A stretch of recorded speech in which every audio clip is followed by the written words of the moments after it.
Bien, dans cette vidéo, je vais te montrer comment tu dois comprendre la notion de racine. Ici, racine carrée. Racine carrée, qu'est-ce que c'est? Son symbole se matérialise par ça. Donc, comme ça, racine carrée. Donc, quand vous avez racine carrée, à l'intérieur de la racine, là, d'accord? Ça, c'est l'intérieur de la racine. À l'intérieur de la racine, là, il y a toujours des nombres. Très souvent, ces nombres-là sont comment? Positifs.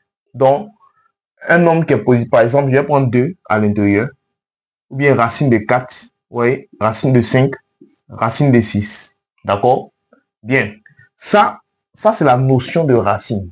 Donc, racine de 2, on le lit racine de 2, racine de 4, racine de 6. D'accord? Bien.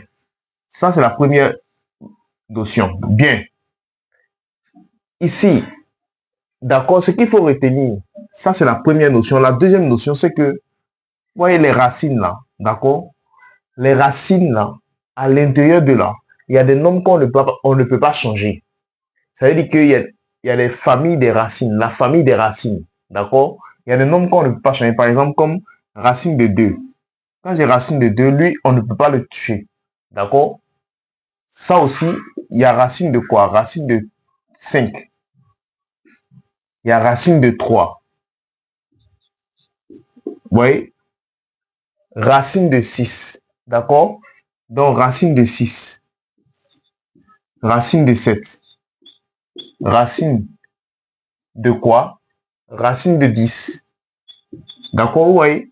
Ici, il y a des nombres qui sont à l'intérieur. Lorsque eux, ils sont à l'intérieur, racine de 11 aussi, lorsqu'ils sont à l'intérieur, alors on ne peut pas changer. Donc, racine de 17, racine de 15, 17, 15, 17, 15, d'accord, 17 et puis 15. Tout cela, ce sont des racines-là. Lorsqu'on les trouve à l'intérieur comme ça, d'accord, ceux-là, on ne peut pas les changer. On les appelle la famille des racines. Donc, famille de quoi? La famille des racines. Famille des racines. D'accord? Donc, la famille des racines, là, c'est ceux-là. Ceux-là, quand tu les vois, n'est-ce pas, dans une parenthèse, là, tu ne peux rien faire. Dans une racine, là, à l'intérieur, les nombres, là, on ne peut pas les changer. D'accord? Ça, il faut retenir, ça, c'est très important. D'accord? Bien. Je vais prendre un autre cas.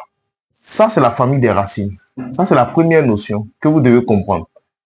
Il y a la deuxième notion, par exemple. Vous voyez, on a dit tout à l'heure là que lorsque tu as racine de 2, par exemple, racine de 2, on ne peut pas changer. D'accord?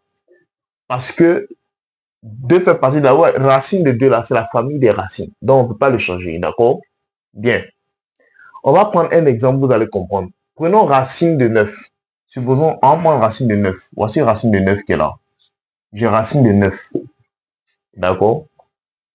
Ça doit partir de la famille de quoi? La famille des racines.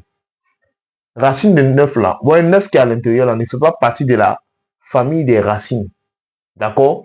Alors, tout simplement, qu'est-ce qu'il faut faire? Lui, 9 là, c'est un carré parfait. Donc, ouais, j'ai confectionné la liste, n'est-ce pas, des carrés parfaits ici.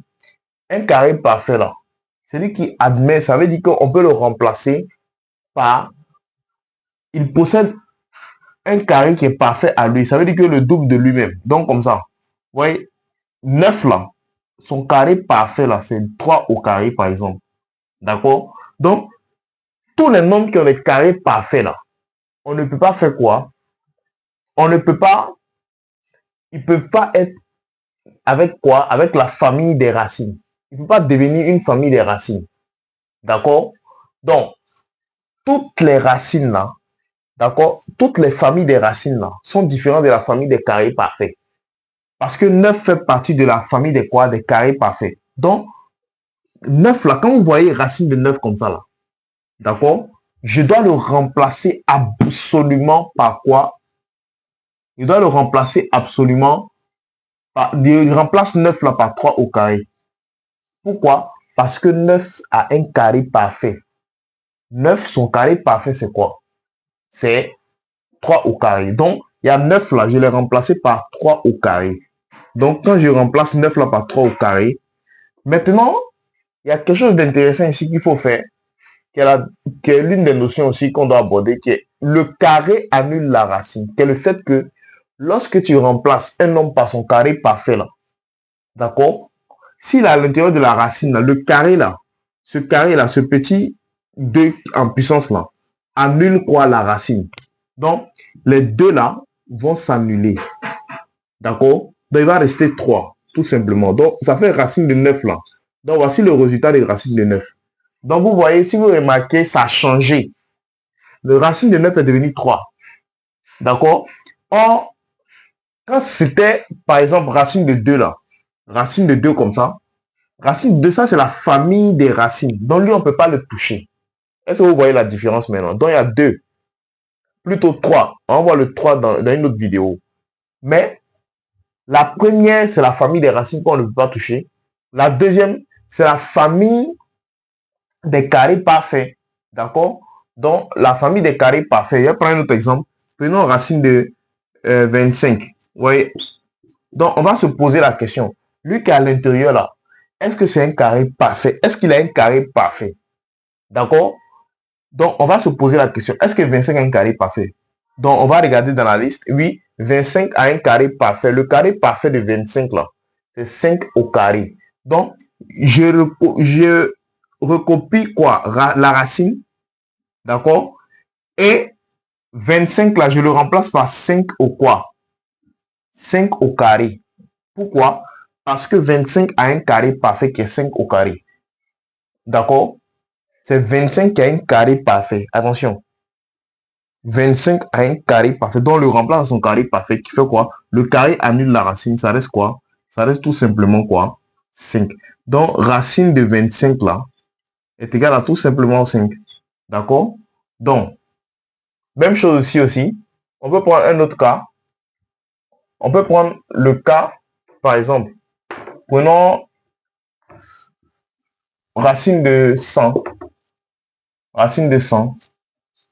Donc, racine de 100. Donc, 100, on sait que 100 a un carré parfait. Ça, il faut retenir la liste par cœur. Donc, comme 100 a un carré parfait là. D'accord? Donc, je vais remplacer d'abord 100 par son carré parfait qui est 10 à la puissance 2. Donc, ici, tout simplement, avec 10 à la puissance combien? 10 à la puissance 2. Donc, le carré maintenant va annuler la racine. Donc, quand le carré annule la racine, ça fait tout simplement 10 à la fin. N'oubliez pas, lorsque on remplace par son carré parfait là, quand je finis de remplacer par son carré parfait, le carré annule la racine et ça reste tout simplement quoi? 10 à la fin. Ça fait racine de 100 est égal à 10. Donc voilà donc cette vidéo. À très bientôt.